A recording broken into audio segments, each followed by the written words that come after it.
And have something to celebrate. Charlie Potter with the introduction. So, talking a little bit about the Atlanta Braves making the playoffs. We're Braves fans, pretty excited. Well, kind of excited after yesterday, pretty depressed.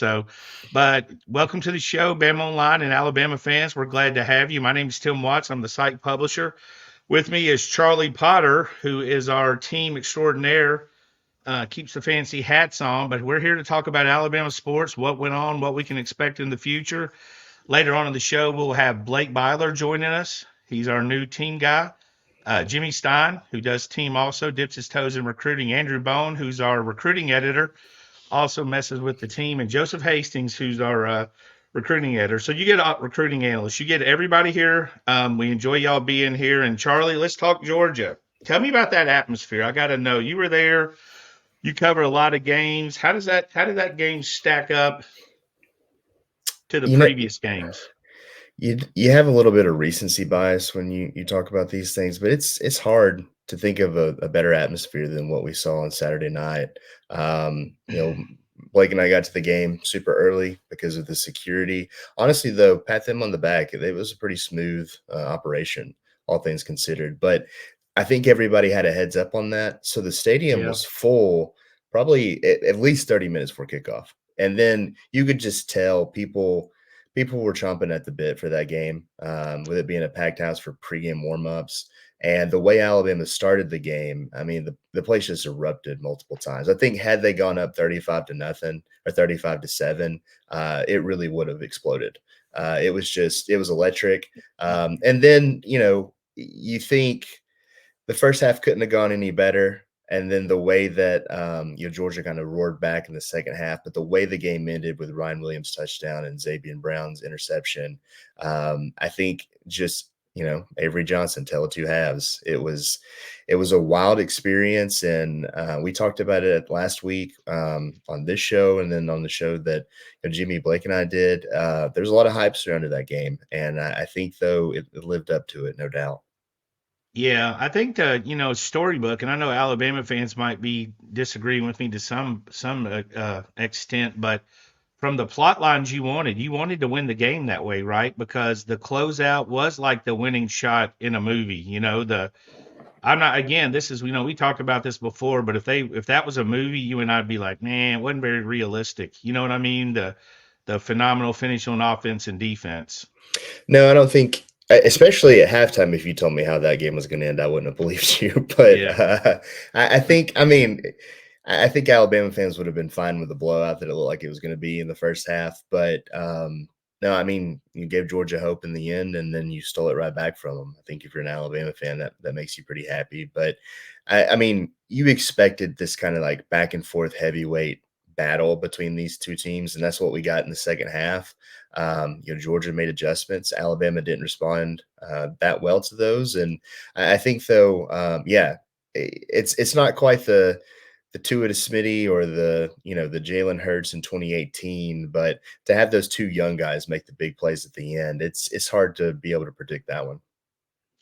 Yeah, I mean, you walk in, you see Alabama going into the game. You know what's funny is like everybody was saying, "I love to be the Dogs," Bama fans, and I was like, the more as that game drew closer, the line dropped, people started predicting. You kind of felt like Alabama was the favorite in that one.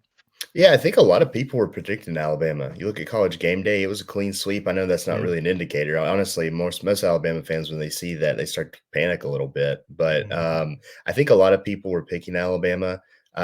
Georgia was a little banged up. You had Tate Ratledge out when they're starting offensive linemen. Several of the defensive linemen were banged up. They had some wide receivers dealing with injuries, but I think you just with Alabama, there was so much unknown. There were so many question marks because Nick Saban's not around anymore.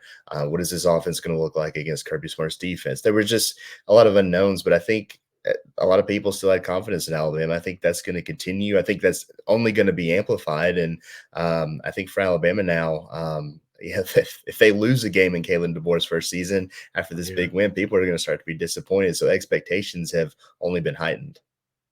Yeah, I found it odd that I had a lot of people like one of the biggest moments of the game is when Kalen went off on the sideline emotionally, and they were like, I didn't know he had it in him. And I was like, I've never known a coach that's completely chill from start to finish. So seeing him on the sideline, seeing him feisty, I mean, that was a pretty good rant, wasn't it?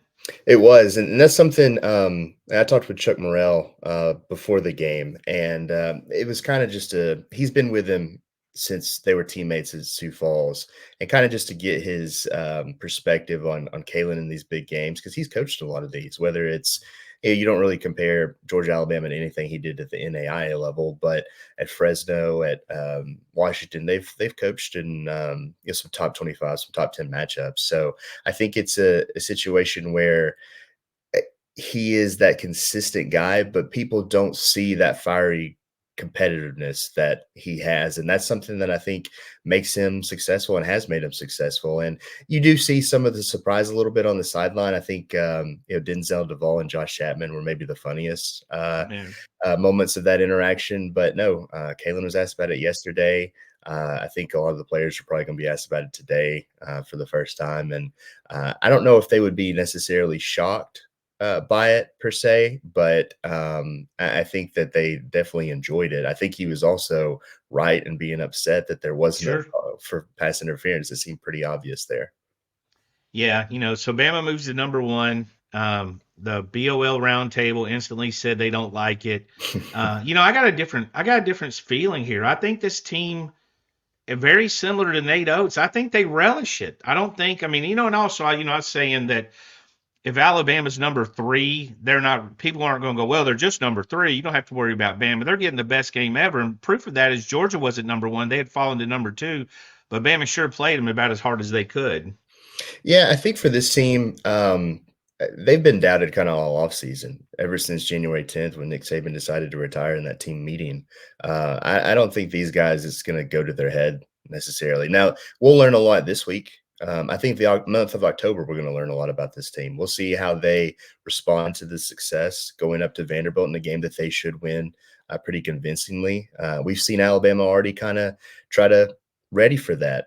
Yesterday, when we went up to the Mount Moore building for interviews with the coordinators and DeBoer, there were a couple rat traps on the floor just right there where we walk in. So I think the guys that have been around the building are they know what complacency can do. That was a word that Kane Womack mentioned in his press conference. But I think for this team, again, they've felt the naysayers, for lack of a better word, all off season long, and now to be able to prove a lot of them wrong, I think that there's not an opportunity for them to kind of sit back on their laurels. I think they're going to continue to push forward. Tell you, I had one of my oldest friends, the Georgia friends. He doesn't really follow recruiting, but he texted me and he sent me a picture of Ryan and Zabian, and he said we've been beat by infants. And I was like, not only are they young, they look really, really young, and they've got that teenage vibe about them. So I just think overall that was good. Let's talk about Jalen Milroe. One of the best performances in Alabama history, certainly one of Jalen's best performances. Yeah, no doubt. I mean, I think he completed his first 11 passes. He was on the money. And the thing is, too, there's not really a lot to complain about from this game from an Alabama perspective. I think, the fourth downs in the second half, you can mention those, just the way that they were able to allow Georgia to come back. But you can't really complain much about Mr. Milroe and his performance. He was 27 to 33, 374 yards, a couple touchdowns. The interception wasn't his fault. It popped out of CJ Dupree's hand. And CJ had a good game.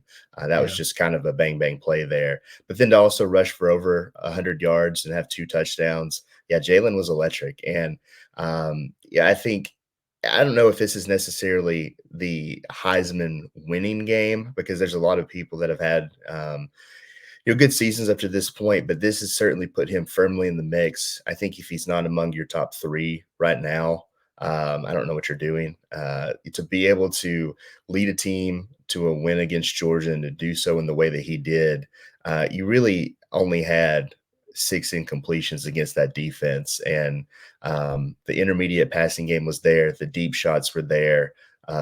Obviously, the Ryan Williams play at the end was huge, but I thought his touchdown pass to Jam Miller on the wheel route was a perfectly placed ball. Yeah, Jalen just had a phenomenal game. And again, if he's not firmly in the mix for the Heisman Trophy, I don't know what we're doing. No, I totally agree. That pass to Jim Miller was perfect. I mean, the ball Ryan bobbled, that was a great pass, dropped Yeah. it right over his head. The ball late in the game where Ryan scored was a perfect ball. That was only for that's an incompletion or only for Ryan. And then Ryan, Ryan, we're going to talk about Ryan a little bit more when we get Blake in here. Save But that for Jimmy. Save that for yeah, Jimmy. no, Jimmy's got a Ryan restraining order at this point. Jimmy's like, Jimmy, I have to check Jimmy's pulse. He gets pretty excited there. But yeah, we're gonna bring in Blake Byler now. Let's see if we can get Blake in here. Blake, welcome to the show. Hey, how are y'all doing? Good. You're on the delay. You're like the weatherman. Hey, we're going to go to Blake live at the tornado scene. Blake, talking about that Georgia game. Looks like you guys had some excitement. Charlie's been filling us in a little bit, but tell us about your experience as far as atmosphere, what you thought about the game before, after, and of course during it. Yeah, I mean, the atmosphere was incredible. I haven't been to as many games as y'all have. This is really my second season covering the team full time, and we didn't go to a lot of games when I was a kid. So really, I started going to a ton of games in college, which started with that 2020 season where there weren't a ton of fans. So as far as like big atmosphere games, this is the first like major like level of game of the century type home game that I've been to. And I mean, the atmosphere was incredible. It's everything you could ask for when it comes to college football. And you had two top five, top four teams in a night game. We talked last week about how the primetime game and how I thought it was a great thing that games like this are primetime games because of the buildup. And you really felt that once kickoff came and I leaned over to Charlie on the opening kickoff when Kendrick Law had, I think, like a 30-yard return, and he cut up and had a little seam. And right when the crowd saw he had a seam, there was a pop. And like you knew from that very first opening kickoff that once things started happening, like this crowd was really going to get into it and they were ready to explode. And then just the way Alabama played and started the game was one of the most impressive things I've seen in a big game from Alabama recently, especially when you consider kind of some of these tight starts that Alabama has had really in the last couple of years under Nick Saban. And players even talked about kind of the anxiety, so to speak, that came with some of those big games and those big moments. And some of them ended up being losses. And so in this game, you saw none of that. They were cool, they were calm, and they were really just ready and on the attack. And that led to the 28-0 start. Really just one of the most impressive starts to an Alabama game in a big spot like this that I've seen. And then on top of that, the way that it ended, just the comeback from Georgia, just a storybook, cinematic type ending that you really can only get in college football. And it's what makes college football so special. Just seeing the way Georgia came back and then immediately the next play, Ryan Williams goes 75 yards, and it feels like the ending to a movie. And then the same thing with Xavier Brown's interception. Just an incredible atmosphere, an incredible game. The crowd was great. Kalen DeBoer shouted out the crowd yesterday and talked about how big they were, and they certainly made an impact with how loud they were getting on third downs, especially early in the game. And so just a great game, a great performance, and a great win for Alabama. Yeah. Charlie, I'll tell you something we haven't really talked about enough. And when I was rewatching the game, I noticed Alabama was really good on the 2-point conversion. They were good 1 through 3 downs, not so much on 4th downs, but they were really good defending the 2-point conversion. And also that 2-point conversion loomed large that they got themselves after Ryan scored. Because when Ryan scored, Kalen and Kirby were like trying to scramble, get people on the field. A really good play to give Alabama that 7-point lead. Because if that ball goes in the air and Alabama's up 5, I think your heart rate's a little bit quicker. Yeah, no doubt. I mean, they were such bang plays, and like the reactions are, you see them on TikTok and things like that, just people losing their minds, that I think you don't really pay attention to the 2-point conversion because honestly, like just being at the stadium, even as soon as Ryan scored that touchdown, I went down to the field. So I even missed the 2-point conversion myself. But yeah, I mean, just from a score standpoint, to be able to stop Georgia on their 2-point conversion when they go up 34-33, huge. And then to be able to convert once you get the lead back, it's crazy. Just because if you're right, I mean, if Georgia goes down the field like they were doing and score, then the ball game's over. But with the 2-point conversion, Kirby has to go for 2 to try to win, or the game goes to overtime. I don't know if anybody could have survived on Saturday night had that game gone to overtime, if I'm being honest. But thankfully it didn't. And like Blake said, I mean, just the way it ended, it was like a movie, and we've talked about that a lot. But I think too, like with the crowd and the atmosphere, I don't want to say Alabama fans are necessarily jaded, but there are some home games where the juice isn't necessarily there. The juice was there from the opening kick through the end of the game, bled out into the streets. It was a fun thing to watch, and being down on the field for that final play, you could definitely feel it in the stadium, and it's something we haven't seen in a long time. I know Blake said he hasn't been to as many games as us. That feels like a little bit of a shot at how old we are, but he's not wrong. While we've got you here, we appreciate you being here. You can find Charlie and Blake. Both of them do great content on BamaOnLine.com. The Roundtable message board. We're very active crew there, probably too active sometimes. We like to get in there and mix it up. But while we got you, we appreciate you being here. We enjoy the content. If you get a chance, hit that like button and subscribe. We appreciate everyone who turns in. We had a big after game show. Charlie and Blake can't make the post game show because they go straight down to the field and do their interviews and everything. Blake, you were shaking your head no. Charlie was shaking his head yes. I was a little confused. I was like, what did I say? I was so confused. I was like, what did I say? I'll say this. Games like this, people don't really understand, like, because we post like an instant story from the game. Like, this is what happened. Blake has thankfully handled that for us. With a game like that, you can't really go down to the field because they allow us on the field 6 minutes left in the fourth quarter. And Blake can't go down to the field in a game like that. No. So I written down as soon as Ryan scored, and thankfully that timed up with the 2-minute warning because I'm, big brain over here. But Blake had to like sprint down after the game, get to the post-game press conference. It all worked out, but I think he's shaking his head just because that is stressful. Yeah, I imagine. Was it Charlie? Was it you? Somebody in the media said they went down in the Georgia game and missed Smitty's play. That wasn't you, was it? No. We were up in the press box for that. Travis and I were, because I just remember punching him in the arm and just both of us laughing after it happened. So yeah, I didn't miss that one. Yeah, that was absurd. I mean, similar moment this week when Ryan, different parameters. Even if the pass is incomplete, you still got 2:20 or whatever left on the clock. You bring up a good point earlier. You said we'll know a little bit more about this team. I mean, this team's definitely built to play in front of the lights, right? I've been saying when the eye black goes on, Ryan shines. I think that's when he shines. Now they're going to Vanderbilt. Now there'll be a heavy Bama presence. I don't know how heavy after a game like this. I mean, you probably spent a lot of your travel money getting to this one. But Blake, what are your expectations going into Vanderbilt, who at times has been scrappy? Yeah, it can be a tricky game because Vanderbilt, this isn't the Vanderbilt that we've necessarily been used to the last couple of years, where they go like 3-9 every year and they go 0-8 in the SEC. Like, I think they're a little bit better than that. Now, that doesn't mean they're going to go 7-5, but I think this is a better Vanderbilt team than what we've seen. They went to overtime with Missouri, who's a top 10 team, and they have that win over Virginia Tech early this year. And they have a quarterback that I'm sure Alabama fans are a little familiar with, in Diego Pavia, who was the quarterback for New Mexico State last year when they went and beat Auburn on the road.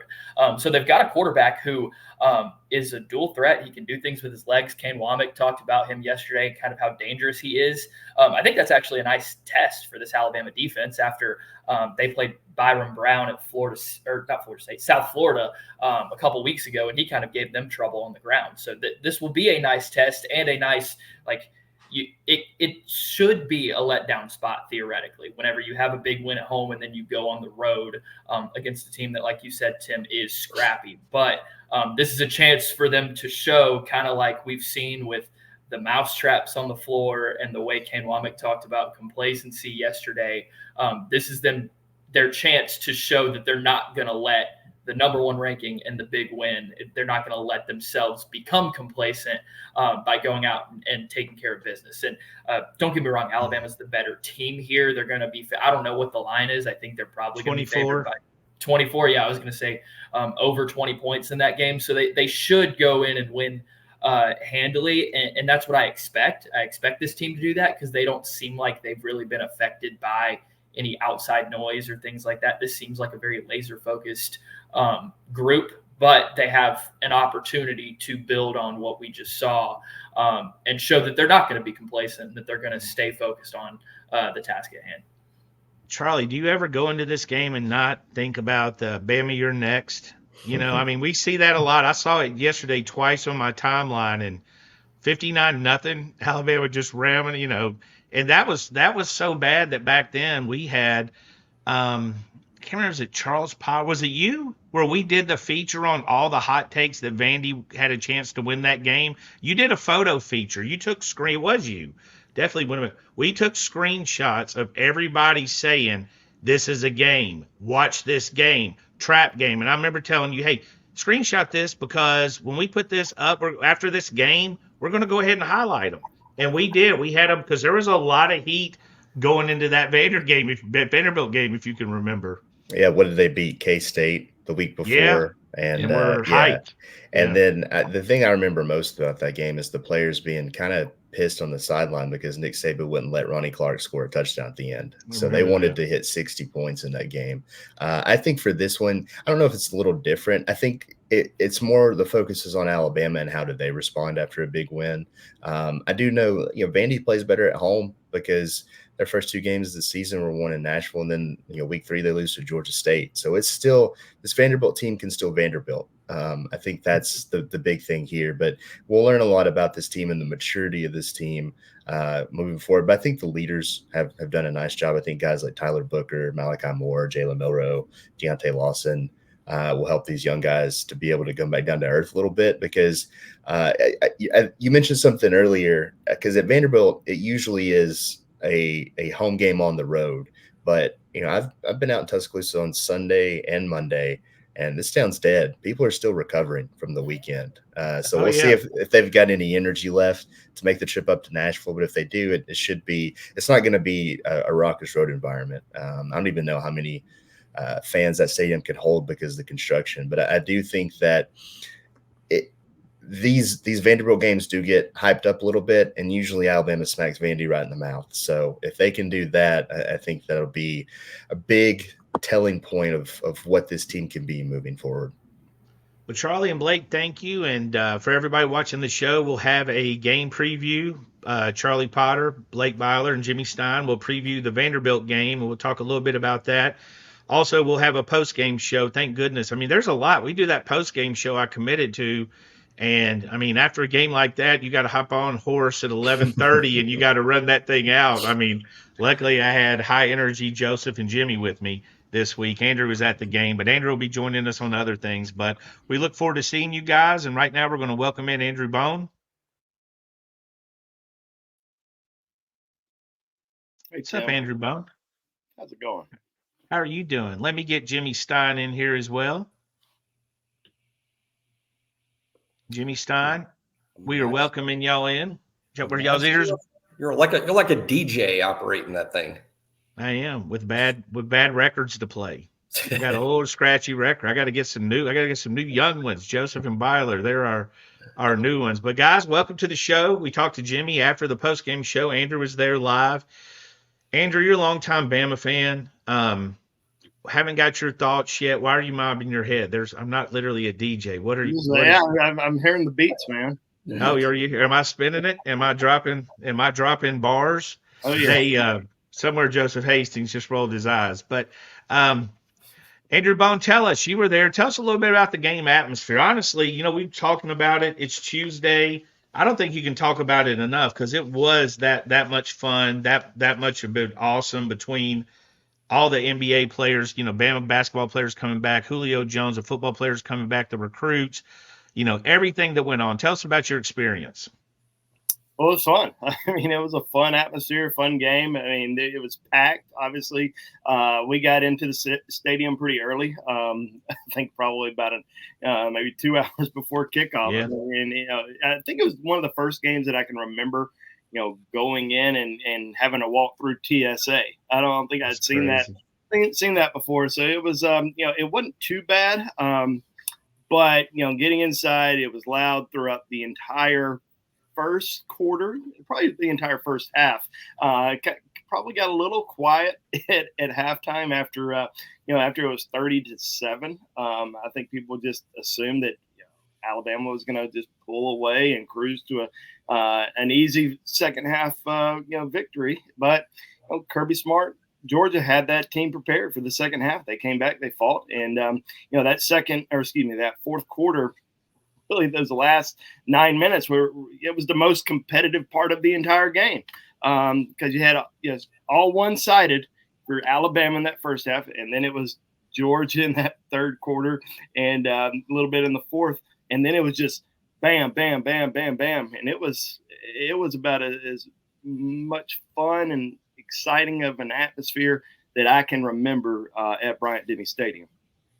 We talked about this with Charlie, Jimmy. Jalen Milroe, he's a guy that, I think we've been saying, we said it last year, like, there's only one way to get experience. You know what I mean? You have to play and you have to learn. It's like quarterbacks like going through life where you make mistakes and you got to learn from them. Some of them are very hard. But to see Jalen, and it wasn't exactly a year later, but to see think about Jalen against Texas last year and then Jalen in this game, did you feel like he wanted it? How bad did you feel he wanted it? Because go ahead. Oh, he's full of want to, no doubt about it. I think there's 5, 6, 8 things we could go over about why he's so different from 1 year ago from the Texas game. But I'll just start with the fact that this staff really embraced Jalen Milroe. They embraced him from day one, built it around him from day one. There wasn't you didn't hear Kalen DeBoer, Nick Sheridan all spring talk about a competition. I mean, Jalen Milroe has been the quarterback of this team. They built it around him over several months. And I think you're seeing Jalen comfortable in this system and full of confidence because this coaching staff fills him with confidence. They fully embraced it. A year ago, he's competing for the position. No one's sure who's going to be the quarterback. He gets benched after Texas. He's got to feel like, do they really want me to be the quarterback? All that stuff going on it's going to hurt his confidence. This year, the kid's full of confidence. And his start to the game, as much as we talk about how Beck got in a rhythm in the second half, Milroe started in a rhythm and never really got out of it. I mean, he played great really the whole 60 minutes. I think completed his first 11 passes. He was fantastic. That's what Potter said. A play that we just completely haven't mentioned is that first long pass to Emmanuel Henderson. Well, I tell you, Emmanuel looks like a first-round pick in the first quarter, doesn't he? On the first drive, he is showing some flashes of being a wide receiver, Andrew. We covered him. Hell of an athlete trying to find his spot, but I feel like, he's got some guys ahead of him now. Jeremy Ryan got some tight ends involved, but he's slowly but surely, that was a heck of a catch he made to start the game. Yeah, it's been nice seeing E-Man get involved over the course of the last few weeks. And, like I said, nobody was really sure what position he was going to play coming out of high school. He played on both sides of the football, was a running back, was a wide receiver, was a defensive back, and kind of did it all and was recruited mainly as an athlete. I don't even think he was sure what position he was going to play, but it seems like he's really settled in at that wide receiver position, starting to get some more looks, starting to get some, gain some more confidence. And when you're starting to go to him early in the game, that shows a lot of trust in E-Man. But back to Milroe, yeah, he was on point. I think you go back to what Coach DeBoer said during the offseason about Jalen Milroe being that first guy at the facility at 5 a.m., almost every single morning. He wanted it. He knew what this season was all about. And so you got to give a lot of credit to Jalen because this was the game that everybody was watching closely. How was he going to perform against Georgia? He rose to the occasion. Jimmy, not to get into recruiting specifically, but I'm of the opinion that the late finish really was more beneficial recruiting-wise than it would have been had Alabama just ran away 49-10. I think that crowd, no matter who it is, will start leaving. You'll see, the college students go out there and get at it. The kid, some of the recruits could have left. But, dude, after that play, Justin Hill's mom, she looked like Beyonce in her prime. Justin Hill's mom was losing it in the stands. Justin Hill – he was just looking around. Justin was like trying to find something to say, but the atmosphere overall, if you're a recruit, had to be impressive. Yeah, I think it really makes a difference as the youngest players that were there, the 27 guys, heck, there could have been 28 guys, and even younger, 10 and 12-year-olds that will one day grow to be college football prospects. That's where the true impact, I think, is made. The 25 guys that were there, the hay's kind of in the barn for a lot of them, but for the younger guys, I think that's a lifetime impression. And I agree totally, Tim. They stay the whole game. They stay engaged the whole game. The atmosphere at 10:30 was just as good as the atmosphere at 6:30. because of how the game ended. And credit Georgia. I mean, had Alabama blown Georgia out, that would have been great. We would have loved it. But Georgia is who helped make this a classic by coming back, and they got off the mat, and they had every reason to quit, but they didn't. And they're full of good players, just like Alabama. That's why these games are so great. It's a matchup of two teams full of great players. Yeah. I think when you look at it, I mean, the fourth down couldn't get them off the field, sort of rhetoric we're hearing. Georgia made plays on fourth down, Andrew. Those were good passes. Those were good plays. I mean, on one, Overton had the running back dead to rights and just dodged him, similar to how Jalen did on a Georgia, who had him dead to rights on a sack early in the game. But I thought, while taking away, a lot of people are not giving Georgia enough credit for being good. And I think they made plays. Yeah, I mean, you're down 30-7. You're thinking, all right, Georgia they might not win another game the rest of the season, but you got to remember, this is a team that's built a lot like Alabama. You've got a lot of great coaches, you got a lot of great support staff, but you've got a lot of great players. These are a lot of high-end guys that have played in a lot of big-time college football games for the last few years. So they were going to come back. They roared back. Credit to them. But Alabama. And we talk about Georgia's fourth down conversions. There were some fourth down conversions that Alabama didn't get that if they would have gotten them, or even third and short, they could have really put the game away. So I think that, Alabama didn't capitalize late in the game on some of those plays, and Georgia did. So back to, you talking about the atmosphere, though. I talked to a recruit last night, and he's a 2026 recruit, so just a junior, and he said he was sitting in the stands, and there were two Alabama commitments who said at the end of the game, they said, should we rush the field? This 2026 guy said, this is Alabama. We don't do that here. And this guy's not an Alabama commitment, but he's been to a lot of Alabama football games. And these were a couple other guys that had not been to a lot of Alabama games before. They said the standard here is to win, and that standard isn't changing just because the coaching staff changed. So credit to that 2026 recruit, and we'll have a story on BOL a little bit later with that recruit. Jimmy, we talk about any given Saturday. That's kind of been my mantra for the last 2 or 3 years. And again, an ode to the any given Sunday. Ironically, they kind of like cross paths here. That any given Sunday was a game of inches. And as Andrew just pointed out, it was inches. Alabama was inches several times from literally ending that game, stopping them or getting them. But I left that game thinking Alabama is the better football team. Not that Georgia's not capable. Not saying that at all. But Alabama was the better football team and would feel confident if they have to play them again, which is still on the table. The biggest play of the game, in my opinion, I mean, obviously we know what the biggest play of the game was. I don't mean to say it that way, but a turning point play that no one talks about was the interception that Jalen Milroe threw. Wasn't the most accurate pass. C.J. Dupree still managed to get his hands on it, bobbled it. That was down inside the 10-yard line. I mean, if Alabama scores there, and obviously Alabama's going to score, but for the turnover, the way the game was going, it's probably lights out right there. I think that play alone, I'm not saying that sparked the Georgia comeback. I'm just saying there probably wouldn't have been a Georgia comeback had Alabama scored a touchdown there. Because Georgia had sort of stayed in the game, they turned it into a 4-down situation where every fourth down they're going for it. Kane Womack made a great point in his press conference on Monday, pointing out that, hey, but because of the way the game played out, they're getting 4 chances to make 10 yards. We only get 3, but they get 4. And when you give Georgia and Carson Beck and all their dudes an extra turn every series, yeah, they're going to chew up some ground. They kept the ball a lot in the second half because of all those fourth down conversions. Last question before we get Jimmy out of here and go to recruiting and bring in Joseph Hastings. First, we'd like you guys to like and subscribe. Appreciate y'all turning in. It's been a lively crowd. We appreciate the comments. We appreciate y'all being here. Take 1 second, hit like and subscribe. You would be doing us a big favor.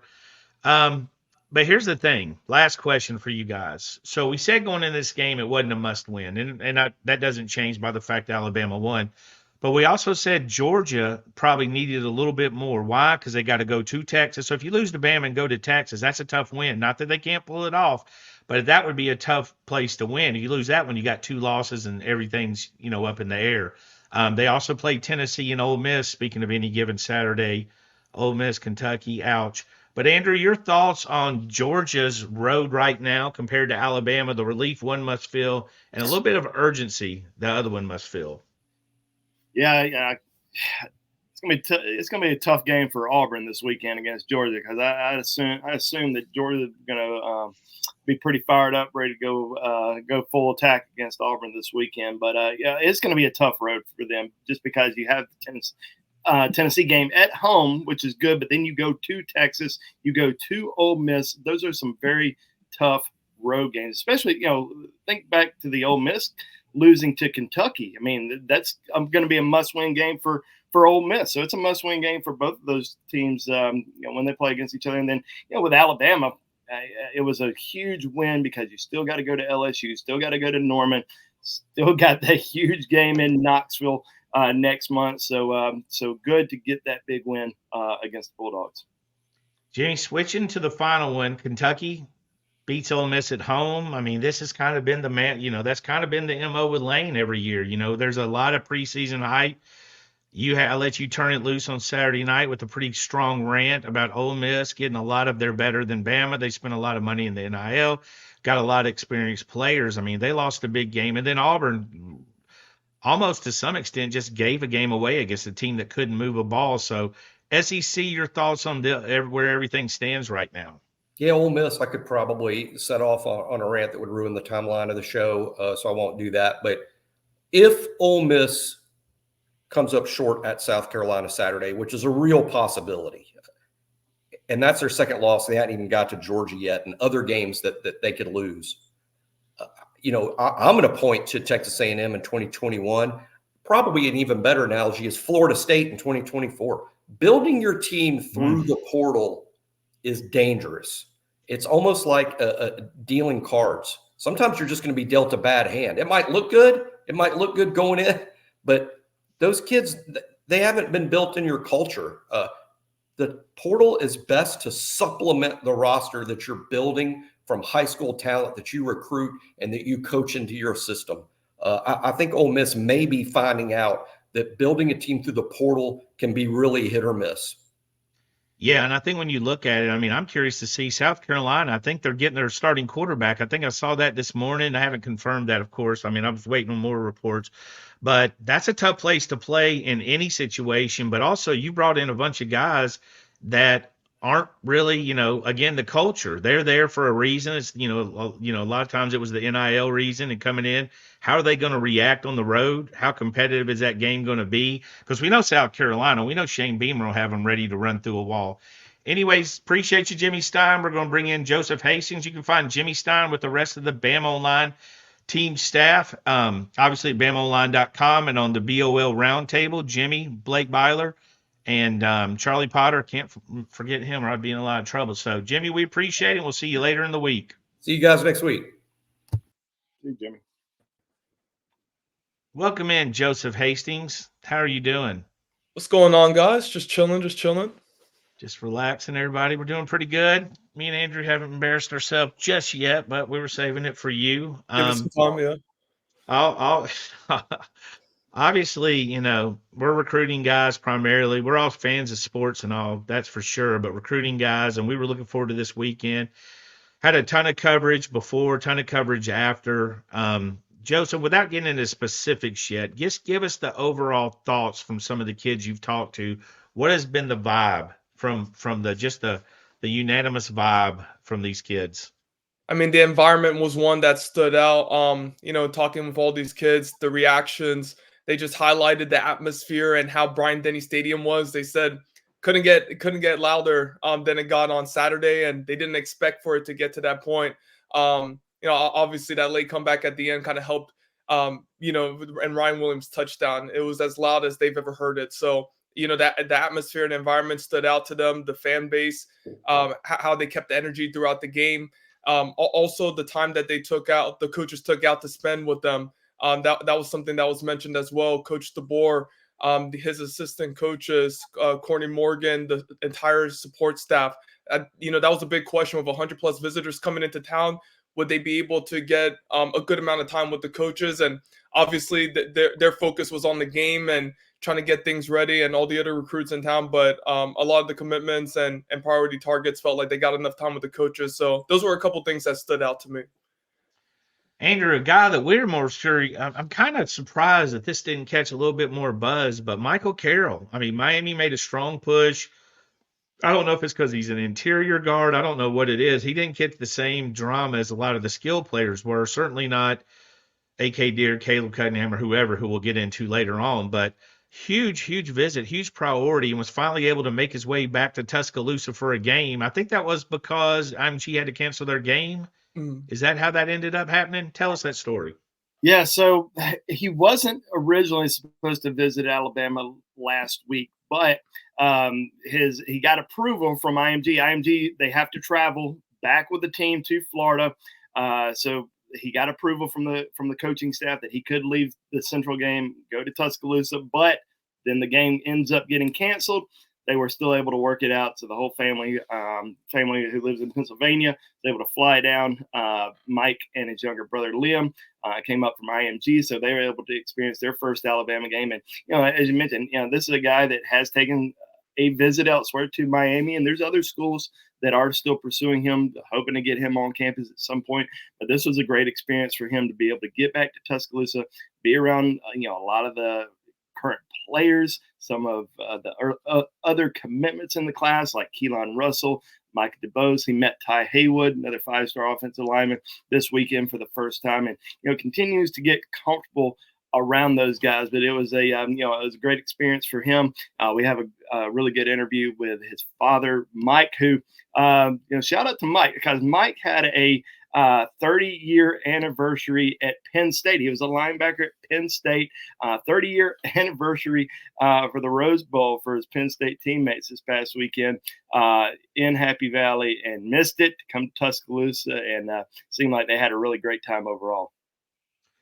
I think the 25 class for the most part, guys, is, pretty close to finished. There's still some drama you're trying to hold on to, and we'll talk about some of the guys who shut down the recruitment. A few of them who I didn't even know was open shut it down, which is, which is concerning, But I think the biggest impact here you're looking for is the underclassmen, and the 2026 group had a couple, Joseph, that you talked to.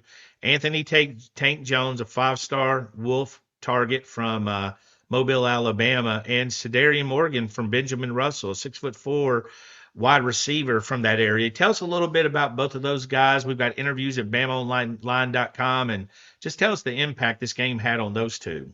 Yeah, so Sedarian got to meet Julio Jones, who is his all-time favorite wide receiver. And you can kind of see why, just in terms of the skill set and being from the state of Alabama. And he really enjoyed that conversation with him, being able to get those words of wisdom where Julio talked about work ethic and, sticking with the grind. But, Sedarian, for the most part, his focus was on the wide receiver group, and no better display for what Bama could do for a young player like what Ryan Williams did, and how much he was featured in the offense. 5 receptions, 177 yards, the game-winning touchdown. That's a big part of Sedarian's interest in Alabama, is how they utilize freshmen. And if you're good enough to get on the field, they'll put you on the field in the biggest spotlight. So, that's something that's really piquing his interest. So obviously, with these 2026 prospects, for the most part, they're pretty far away from making their decisions. They'll have official visits to take in the spring/summer. It's a long time left to go in the recruitments, but Bama's making a very strong impression on him early on. Same with Anthony Tank Jones, who didn't visit Alabama until May 30th of this year, being down there in St. Paul's Episcopal and Mobile. Didn't make his first trip until May 30th, but got there for a camp, visited for the Champions Cookout July 28th, returned this past weekend.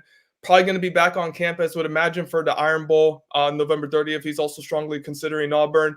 Anthony, also got to see Alabama and their Wolf players and how they performed and how they got the young guys out there on the field. Caught up with Dawson Merritt, Justin Hill, a couple of Wolf commitments, as well as Jabari Ascara and Brock Willis. So just a really good time for him. Great atmosphere all around for both him and Morgan.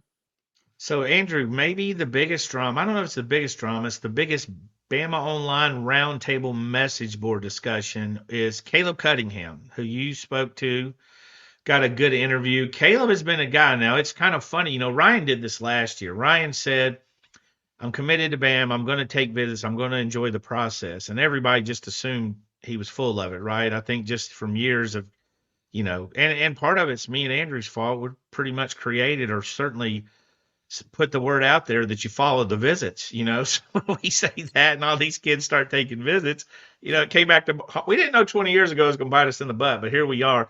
But Andrew, tell us a little about Caleb, who's along the lines of Ryan has been pretty similar with his stance on recruiting. Yeah, I always get I think you always get concerned more when kids are going elsewhere and they're not coming back to your campus. So Caleb's a guy that is always in Tuscaloosa, and he's been to 2 home games this season. Now he's going to experience some other game atmospheres this year, but was at the South Florida game and then came back for the Georgia game. Scheduled to come back for the Missouri game next month. So he's going to be in Tuscaloosa quite often. But I think talking to Caleb, he was really excited about being around. Some of the other players, some of the other commitments. He was with Keelan Russell, was with AK Deer. Talked to me about how feels like that's a very strong trio in this recruiting class, which pretty much is. I mean, you look at Alabama's offensive class; it's probably the best offensive recruiting class in the country. And then talked about how he can be a duo with Ryan Williams. Love the atmosphere of the game. Love being in the locker room afterwards, and but also raved about Jamarcus Shepard. And like I said, we've got a great interview with him at BamaOnLine right now. Talked about the whole weekend. Talked about the relationship with the coaches, the players. But he is still going to take some visits. I think that's one thing he wants to enjoy doing, and he's got the right to. But from talking to him, it seems like everything's pretty good with him. But he's going to still enjoy some free trips. Yeah, so I guess it was a bummer that Justice Terry didn't make it, right? I mean, we expected him in. He's such a big name. I don't think that changes a lot. We're getting those questions asked a lot, and I want to get y'all's opinion. I never felt like if he came to the game and Alabama won, he would commit on the spot. You know what I mean? I think that's the stuff they hope for. But he had a game Saturday. It was moved from Friday. He's planning to come, and of course he wanted to come because it's Alabama and Georgia. Everybody, by the way, we'll get in this maybe later, but Alabama had to turn a lot of people away. There just wasn't room for Joseph tried to get in as a recruit with 3 years to play too, but they shot that down. So, Joseph, your thoughts on Justice Terry, where it stands? Maybe you're going to make a visit out to see him, and just where you think things sit right now. Yeah, I think looking back on this, obviously, look, he didn't just straight up cancel the visit because he didn't want to visit Alabama or just wanted to spend his day at home or anything. It was literally out of his control, just logistically, with the time of the game, Hurricane Helene moving it back from Friday to Saturday, like you mentioned, he just wouldn't have been able to get to Tuscaloosa and enjoy that game. So it wasn't like he just straight up canceled the visit. Also, that visit for the USF game, it was big at the time, and we definitely talked about it a lot. It was a huge thing at the time, but it looms even larger now that he got on campus for that game where he was the guy at that game, and there wasn't 100+ recruits, and he got all the attention of the coaching staff. And look, I presume got to watch the game. We haven't spoken with him yet. Got to watch the game, got to see what Alabama did, and that's ultimately what you want to see as a recruit. You want to see how the teams perform, even if you don't get to enjoy that game day atmosphere. Imagine he'll be back at some point. Not sure yet when that will be. Obviously, Georgia, they held his commitment at one time before. They're the in-state school. It's going to be a tough battle with the Bulldogs, but this wasn't, the end of the world scenario, so to speak, with him not getting on campus, especially if he gets on campus again this season. Andrew, sticking with Justice Terry now, the one thing I've noticed is Alabama has defensive linemen they've committed that they believe they can develop, but they don't have a Justice Terry, right? They don't have, most people don't have a Justice Terry. He's top 10 in the country, whatever he is. I've noticed Georgia. We've been following Georgia recruit. They are recruiting a lot of defensive linemen, so they're going to have a good defensive line class. Alabama's got that kind of Tebow type offer of we're not taking anybody else of that magnitude of you, but Georgia's going to be after some major targets, and they keep offering guys too on the defensive line. Yeah, we've seen some new offers that have been extended over the course of the last month, both by Alabama and Georgia. And I don't think it's because they're missing on kids. I think it's because they're continuing to evaluate and continuing to find guys that have emerged. Maybe guys didn't come to football camp during the summer. Maybe they moved from one side of the ball to the other. So we saw a couple of those guys on campus this past weekend. Christian Ingram out of Newton High School in Georgia, Joseph Bachu out of Grayson High School, also in Georgia. Both of those guys were in Tuscaloosa on Saturday. Both of them have received offers from Alabama and Georgia over the course of the last 3 or 4 weeks. So it'd be interesting to kind of see what happens moving forward, especially with Justice Terry. Alabama is not so much involved, but Georgia's heavily involved with Elijah Griffin, who's another 5-star defensive lineman in the state of Georgia. It's kind of musical chairs right now all the way to the finish line, who's going to end up being, not just in Alabama's class, but in Georgia's class, and what kind of impact that can have with either of the other classes. Because if Georgia misses on Terry and Alabama gets him, they push a little bit harder for some of these other in-state guys. Kind of the same deal with Alabama.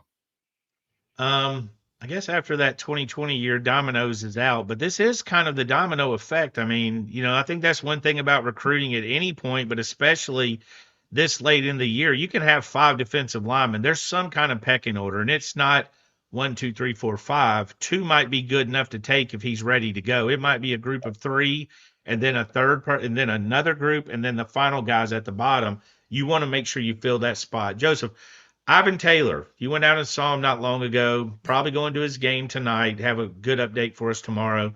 Tell us a little bit. I mean, we thought Bama led at one point. And the biggest thing was it was just a quiet commitment. Then, boom, Bama was involved. So ended up committing to Michigan. Give us your thoughts. He came in, what you sort of felt going into the game, and what you're curious to find out after the game. Yeah, so, it wasn't his first visit to Alabama of the year. He went quietly for spring practice, returned for his official visit that wasn't reported until the day that he arrived in June. Really enjoyed that trip. And, at one point thought maybe Bama could land him. He was committed to Notre Dame at the time, committed to Notre Dame until July of this year. And then, he ended up flipping to Michigan after taking that official visit the final weekend of June. And, I think we were just curious about when I went to go see him a week and a half ago is he even in contact with Alabama? What's that level of communication like? And he was saying he was talking with someone from the staff pretty much every day. Colin Hitchler, the safeties coach, Courtney Morgan, general manager, talking with him frequently. Head coach Kalen DeBoer, that was the big one, talking with him on a weekly basis every Wednesday. So the level of communication was healthy. This wasn't just him wanting to see a big game, which a good number of recruits just wanted to see. Maybe didn't have a lot of interest in Alabama, just wanted to see that game. Ivan is definitely still in communication with them. Coach Hitchler is a big reason why. They had a relationship going back to Hitchler's time at Wisconsin, and I'm very interested in seeing what he has to say about this experience. We exchanged messages after. He said Ryan Williams is that guy. Thought the DBs played great. Had a great talk with the coaches. So I'm just interested in seeing, getting a full scope of how the visit went. And last request, if you get a chance, give us a like and subscribe. Also check out BamaOnLine.com. Not to brag, we have a lot of fun. We have great content. We're fun on the message boards, very active, discussing everything from pellet grills to which quarterback Auburn will sign. So our range is unlimited. Our range is absolutely unlimited. So look forward to seeing you there. And we appreciate everyone who has liked and subscribed already. Andrew Bone, give us a thought. Give us a final thought here just on the weekend. We're still got a lot of news to come out, but what you felt you've learned so far up until Tuesday morning. I thought this was, this past weekend was one of the most important weekends for Coach DeBoer and this staff, this program. Because we saw the success during the summer, during the cold summer, during the spring, when so many different recruits were coming onto campus, wanting to meet the staff for the first time, then building that relationship, then getting to campus, and realizing that a lot of things were still kind of in place, but there were still a lot of people who were, I wouldn't say questioning, but they wanted to see what this staff could do on the field this season, what these players could do. Everybody talked about all season, all these different players who left the program, whether it was from the NFL draft, the transfer portal. Alabama wasn't going to be, as good anymore. And then they go out and then have that performance against Georgia. That showed a lot to so many recruits for the future, not just 2025 class, but 26, 27. That Alabama's still Alabama. You still got to play a lot of games moving forward, but in that environment, in that type of setting against a great team like Georgia, they come out, they win. Kalen DeBoer's first massive win, and it's his first SEC game of the season. So props to him, but it says a lot about the Alabama program moving forward for recruiting. Joseph, give us a final thought. Yeah, we'd be remiss if we didn't mention Nate Oats and company getting multiple 5-stars on campus. AJD Bonsa, the #1 overall player in the country. Tim, you have a great nugget posted on BamaOnLine about his visit.